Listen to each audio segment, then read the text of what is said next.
Hey, how's it going everyone? Welcome back to the channel, and today we're going to be talking about Tron Ares.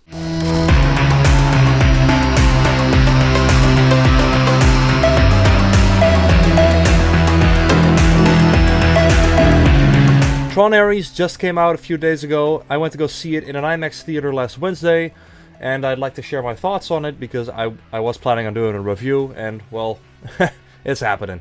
I have some thoughts on the movie, so yeah. Also, I'm going to do a spoiler section at the end of the video, and in that section I want to discuss also some things about how this relates to the last movies and what I would have changed about the movie to make it more of a sequel to Legacy. But first we're going to get into all the non-spoiler stuff, so, well, let's just jump right into it. Tron Ares is directed by Joaquin Roning, who you might know from Maleficent, Mistress of Evil, and Pirates of the Caribbean, Dead Men Tell No Tales, which is not exactly a great track record, so I was a little scared of how this Tron movie was going to turn out. And my fears were a little right, and there was also some stuff that was great, so I kind of want to talk about all of it. Also, I've seen a lot of people online who have very negative opinions about this movie within the context of it not being a true sequel to Tron Legacy.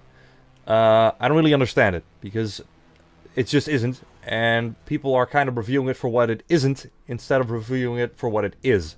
Now, what it is also not perfect, but I also think that it is better than some of the Tron Legacy fans make it out to be. For instance, one of the major things that I liked about this is, well, the two major things I liked about it is, everybody's already discussed this, but I'm also going to mention it, is that the movie looks absolutely beautiful. It's probably one of the best looking movies I've ever seen.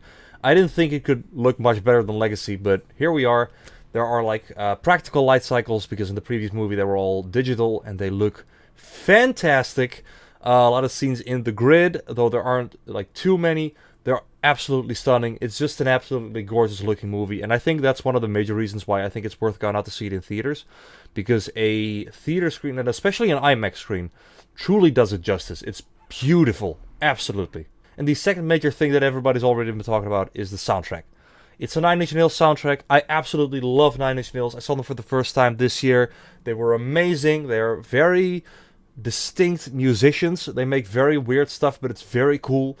And this new Nine Inch Nails album was great. I've listened to it before the movie came out. I loved it. There are only like a few like real songs in there, but most of those are absolute bangers.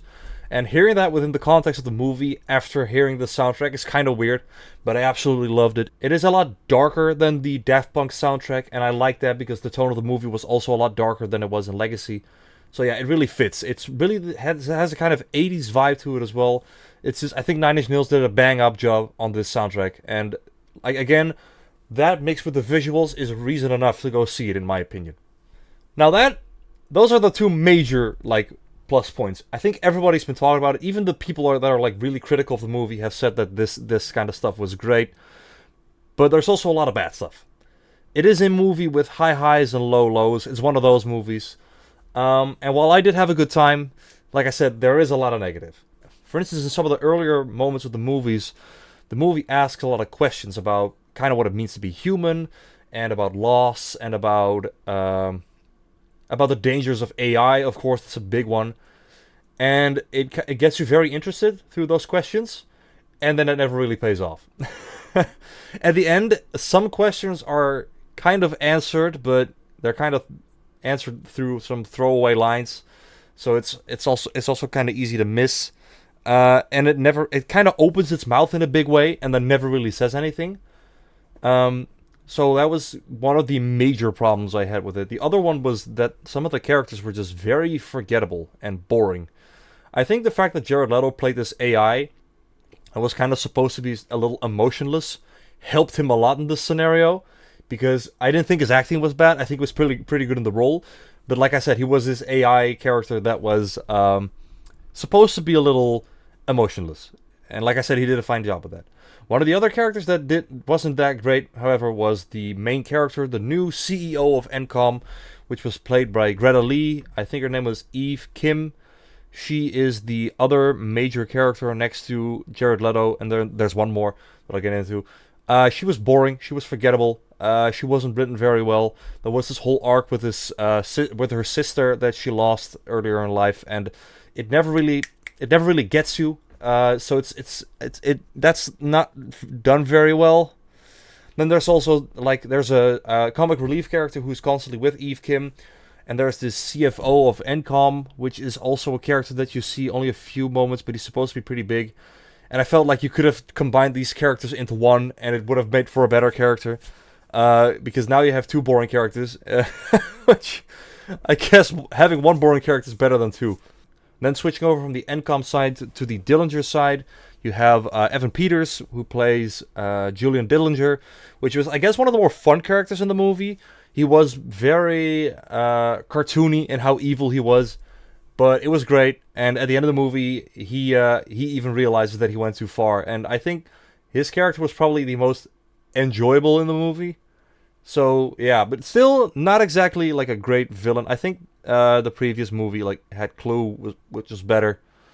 Then there is also his mother, her acting was phenomenal, by the way, but she didn't get a whole lot to do, so also kind of forgettable. And Athena. There was this other AI character, Athena, which you've seen in the trailers a couple of times, who is also quite emotionless and also not very good. She was not as bad as some of the other characters, but also not very good. That was also, I was very curious about who Cameron Monaghan was going to play, because I knew he was going to be in the movie. He was in it for 5 or 10 seconds. It was crazy. The moment he showed up, I was like, hey, that's Cameron Monaghan. And before I knew it, he was gone, and there was no more of him in the movie. So that was a bit of a letdown, but whatever. So yeah, that's been most of the bad. Like I said, Tron Legacy also had its problems with forgettable characters and that sort of stuff, but it wasn't as bad as this. This one had some moments that were, I think, worse. So I don't think it's better than Legacy, though I also don't think it's a terrible movie. Like I said, there are some good moments. There's a lot of action scenes that are actually very fun. Even towards the end, there are some very fun action scenes. There's a moment in the movie, I think it is the moment when they first present Ares to this board.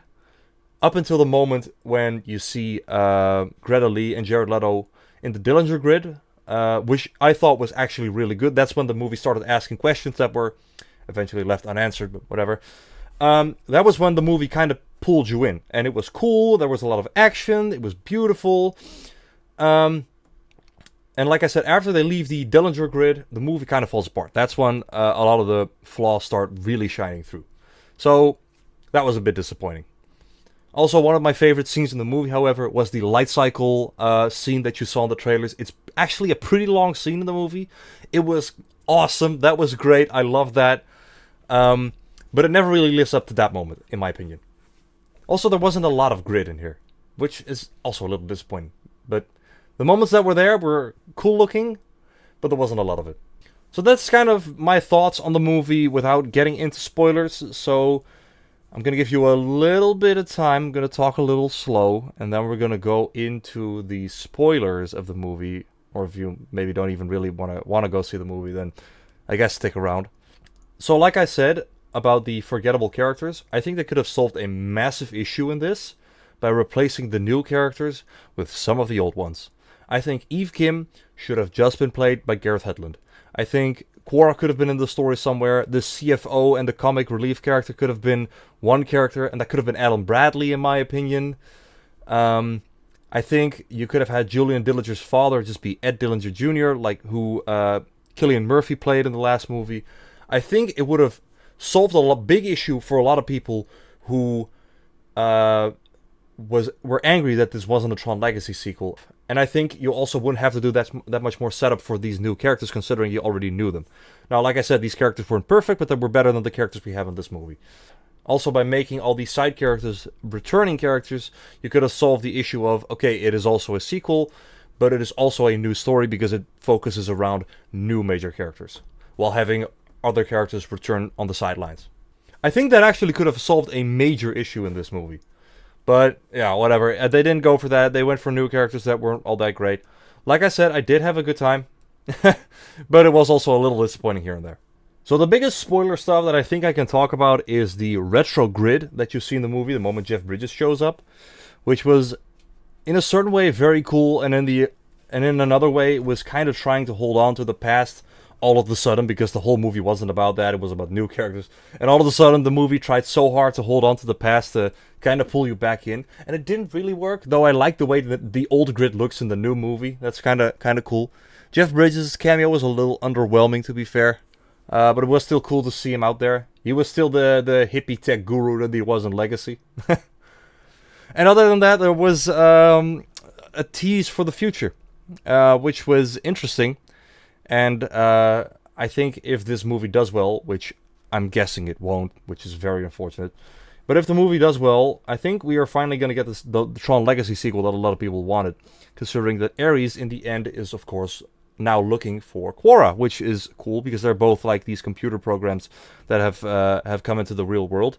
And there is of course the after credit scene with Julian Dillinger in the red Dillinger grid, turning into the new Sark. I can't imagine that suit looking good in modern times. It doesn't even have a neck. Also, just very random, but I bought a popcorn bucket, which was very cool looking. And hold on. Usually when I go to an IMAX theater, they have these posters. So I already got one, and I already put it in a frame. And it's a pretty cool poster, I'm not gonna lie. It's pretty dope. I have more of these. I also have one for like Brave New World. But yeah, I'm a dumb consumer. I like my stuff. It all looks cool, like I said. But like I said, the movie's probably not gonna perform the way Disney wants to. So there's a big chance that we're not gonna get the sequel we wanted. It is kind of funny though that like there was a recent interview where Bruce Boxleitner, who played Alan Bradley in Tron, he was talking about go and see the movie or Tron will probably die forever. I think he's saying that because there were plans for him to come back in the sequel to this.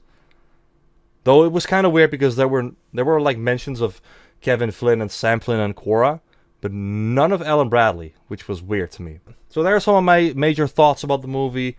This was a movie that I was looking forward to, so I do have quite a lot to say about it. But whatever. I think if you want to start a discussion with me on Tron or the Tron movies or where this could potentially go in the future, be sure to subscribe and comment down below. For now, I want to thank you guys all for watching, and I'll see you guys next time. Bye bye!